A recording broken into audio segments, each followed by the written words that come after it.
Poland, September 1939. The German foe begins its ruthless march of conquest and sets the stage for World War II. Poland's 34 million inhabitants, crushed, scattered, and enslaved. Tens of thousands of square miles of territory shrink before the movement of lightning armored columns. Poland and the world learn the meaning of a grim new word, blitzkrieg. Here is shown the initiation of that phase of modern warfare. These pictures of the preparation for attack and later the actual combat were all made by German frontline cameramen. Therefore, they stress Nazi superiority. Success is unimpeded as Hitler's divisions move against outnumbered Polish defenders. Later, on other world battlefronts, the Allies are to destroy the myth of the invincibility of the Nazi armies. But this is Hitler at the peak of his armed might, and the record of a nation overrun in just days is of military as well as historical importance.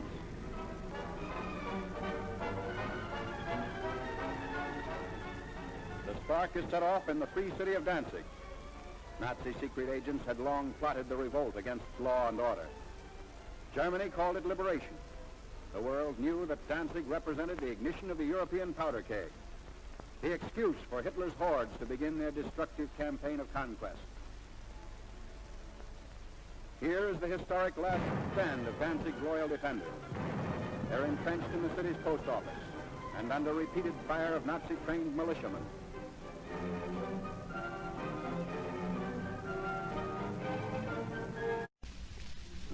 This is London. You will now hear a statement by the Prime Minister.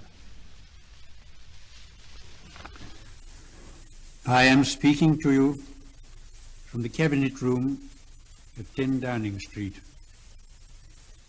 This morning, the British ambassador in Berlin handed the German government a final note stating that unless we heard from them by 11 o'clock, that they were prepared at once to withdraw their troops from Poland, a state of war would exist between us. I have to tell you now that no such undertaking has been received, and that consequently this country is at war with Germany.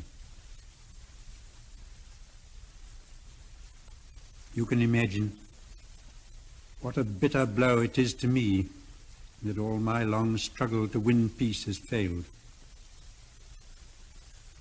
Yet I cannot believe that there is anything more or anything different that I could have done and that would have been more successful. Up to the very last, it would have been quite possible to have arranged a peaceful and honorable settlement between Germany and Poland. But Hitler would not have it. He had evidently made up his mind to attack Poland whatever happened. And although he now says he put forward reasonable proposals which were rejected by the Poles, that is not a true statement. The proposals were never shown to the Poles, nor to us. And though they were announced in the German broadcast on Thursday night, Hitler did not wait to hear comments on them, but ordered his troops to cross the Polish frontier the next morning.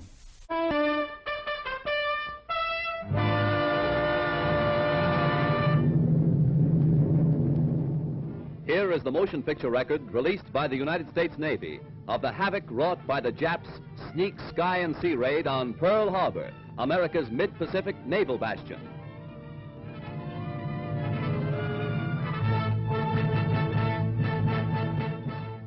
On December 7th, 1941, Japan, like its infamous Axis partners, struck first and declared war afterwards.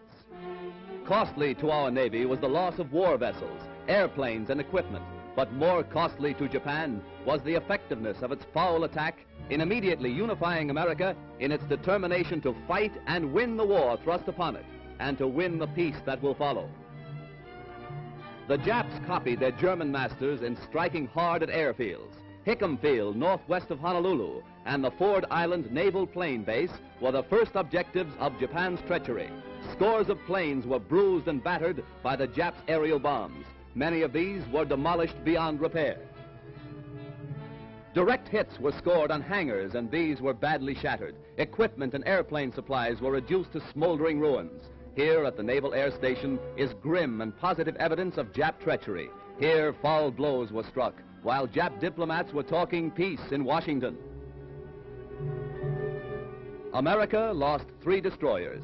Here are seen the United States destroyers Downs and Shaw as they rest on the bottom of Pearl Harbor with decks awash after Jap bombers make direct hits on their decks. First to feel the sting of Japanese steel are the USS Oklahoma and Utah, the latter a 33-year-old target ship. Accurate hits by the enemy bombers make short work of these 2 naval bulwarks. Now, with their keels practically out of water, they lie helpless wrecks and a sad reminder of cowardly strategy. To make possible a surprise attack within Pearl Harbor, the Japs built 2-man submarines to enable them to fire sneak blows within waters that are narrow and tortuous. Several of these surprise weapons were blown from the water by direct hits of our naval gunners. Others were beached and captured. While sky and sea fire was still raging, salvage crews inspected our naval craft to estimate what may be saved. Before the din of bursting bombs had been silenced, preparations were underway to salvage these 2 warships.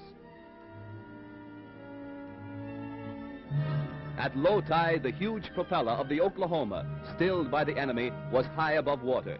It is believed that the small 2-man Jap submarines carrying dual torpedo tubes were responsible for these 2 losses to our Pacific Fleet.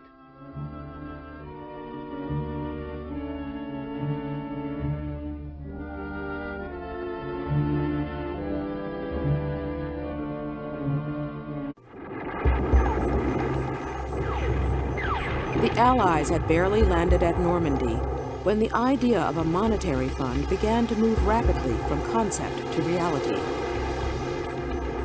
The idea was that by working together to increase world economic welfare, nations would also increase the chance of political peace.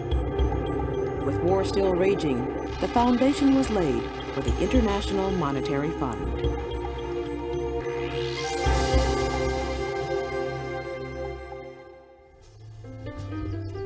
In the summer of 1944, in the remote mountains of New Hampshire, the staff of the reopened Mount Washington Hotel was preparing for the gathering officially known as the United Nations Monetary and Financial Conference.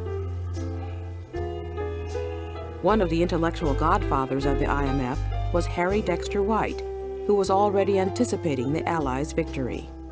The fund is essential to winning and preserving peace. That is why the representatives of 44 nations here in Bretton Woods are taking steps to prevent a repetition of the currency chaos which is usually followed in the wake of war. The conference was guided by British economist John Maynard Keynes and Harry Dexter White, a U.S. Treasury official. Both Keynes and White wanted to structure a way to avoid repeating the mistakes which led to the Great Depression, when world trade collapsed and commodity prices were shattered. The proposal is, it is up to the rest of us to stand behind the credit of the devastated and undeveloped countries and take, each of us, our share in guaranteeing the lenders from ultimate loss. The whole world will join together in a mutual credit pool to shoulder risks which private investors might be unwilling to run. They did what they'd come to do. On July 22, 1944, in the Gold Room of the Mount Washington Hotel, the delegates in small groups provisionally signed the Articles of Agreement for the IMF and the World Bank. In 3 weeks, the delegates had accomplished a remarkable task, a system for economic cooperation which they hoped would result in a better, peaceful, and more prosperous world. There's never been such a far-reaching proposal on so great a scale to provide employment in the present and increase productivity in the future. We've been working quietly, away in the cool woods and mountains of New Hampshire. And I doubt if the world yet understands how big a thing we are bringing to birth.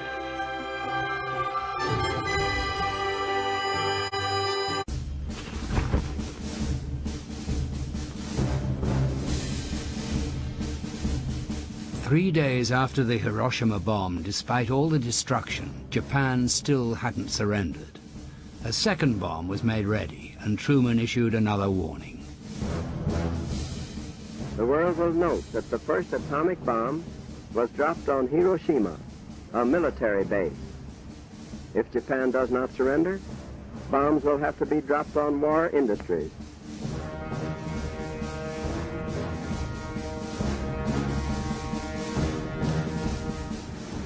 I urge Japanese civilians to leave industrial cities immediately and save themselves from destruction. I realize the tragic significance of the atomic bomb. Having found the atomic bomb, we have used it. We have used it against those who attack us without warning at Pearl Harbor, against those who have starved and beaten and executed American prisoners of war, against those who have abandoned all pretense of obeying international laws of warfare. We have used it in order to shorten the agony of war, in order to save the lives of thousands and thousands of young Americans.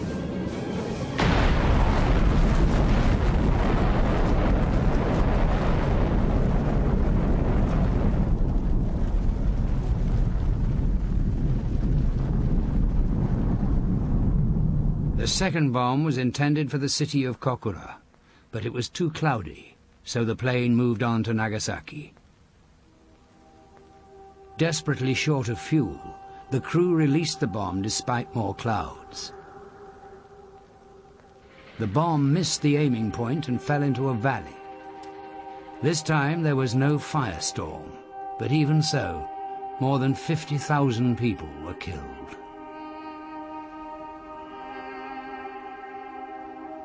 The Supreme War Direction Council in Tokyo was meeting on the same day.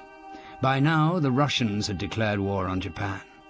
Then came the news from Nagasaki. 天皇の国宝上の地位を変更しないことのみを条件としたい。私も同意見である。すぐにでもアメリカに連絡を取って、我々の真意を明らかにしなければならないね。待て。事態は何も変わっていない。つまり、国体の護持に加えて、保障占領区域の制限、武装解除と戦犯処置は日本人の手に任せること。この4つの条件なしでは譲れない。そのような条件を出して、決裂したらどうするのか。最後の一戦を交えるのみ。今の300万余の将兵が、義務の命ずる以上の戦闘を続けている。5000機の特攻隊が敵の九州上陸を阻むべく引きを上げている。敵の上陸第一陣を打ち倒すため全軍を投入すればその後が続かん。たった4日で2つの原子爆弾、2つの都市が一瞬にして消えたのだぞ。次は東京かもしれない。それが原爆かどうかは調査の結果を待たねばならん。その爆弾が今ここに落ちた。天皇ご一家も無事ではおられない。町は混乱し、予想しえない。幸福より真に戦って散る方を選ぶ。Then Prime Minister Suzuki did something unheard of. He asked the Emperor to break the deadlock and make a decision. Emperor Hirohito told them he wanted to end the suffering and bear the unbearable. 4 days later, radical soldiers attempted a coup to prevent the surrender. They failed.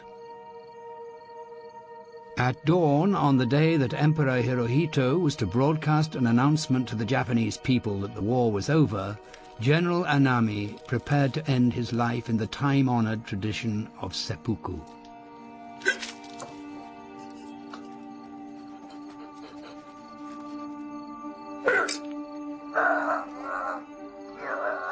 His suicide note read, "My death is my apology for my great crime."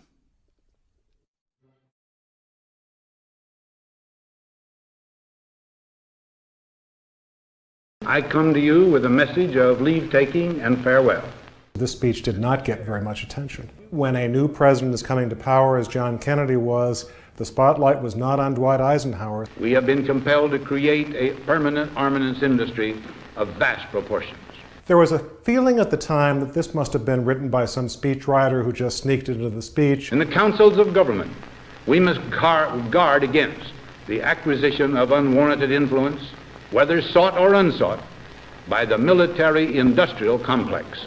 3 months ago, we got contacted by a family up in Minnesota saying that we have documents from Malcolm Moose. He was responsible in part for drafting the military-industrial complex speech. These new papers give us written evidence that this was not just some caprice of Eisenhower's or something by some speechwriter. You see the evolution of his speech from May 1959 to 1961. And he wanted to give this speech for a long time, 2 years. Our military organization today bears little relation to that known of any of my predecessors in peacetime, or indeed by the fighting men of World War II or Korea. There was one person in Dwight Eisenhower's life whom he really confided almost everything to, and that was his brother Milton. There's one particular document where the speechwriters had already drafted their version of the speech, only to see Milton come along and totally revamp what had already been written. When Milton Eisenhower was taking notes and writing things on the drafts of these speeches, the speechwriters knew that it wasn't Milton talking, it was Ike. The potential for the disastrous rise of misplaced power exists and will persist. He would see magazines with advertisements for some new warplane or some bomb, and he got so angry he'd take the magazine and throw it into the fireplace of the Oval Office because he felt that defense spending should not be something that would be encouraged by companies who are seeking commercial gain. We must never let the weight of this combination endanger our liberties or democratic processes. There is an interesting document. It shows that the farewell speech will be made to Congress. But yet, President Eisenhower decided, no, he was going to address the people. Only an alert and knowledgeable citizenry can compel the proper meshing of the huge industrial and military machinery of defense with our peaceful methods and goals, so that security and liberty may prosper together. One test of how well a president speaks is how long the speech lives. Here we are 50 years later, we're still talking about this speech. Now, on Friday noon, I am to become a private citizen. I am proud to do so. I look forward to it. Thank you, and good night.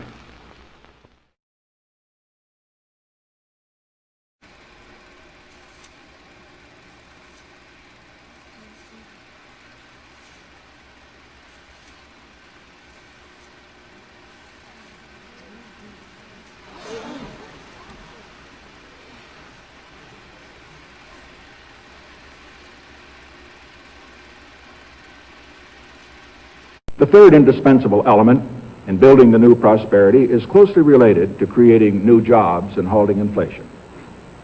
We must protect the position of the American dollar as a pillar of monetary stability around the world.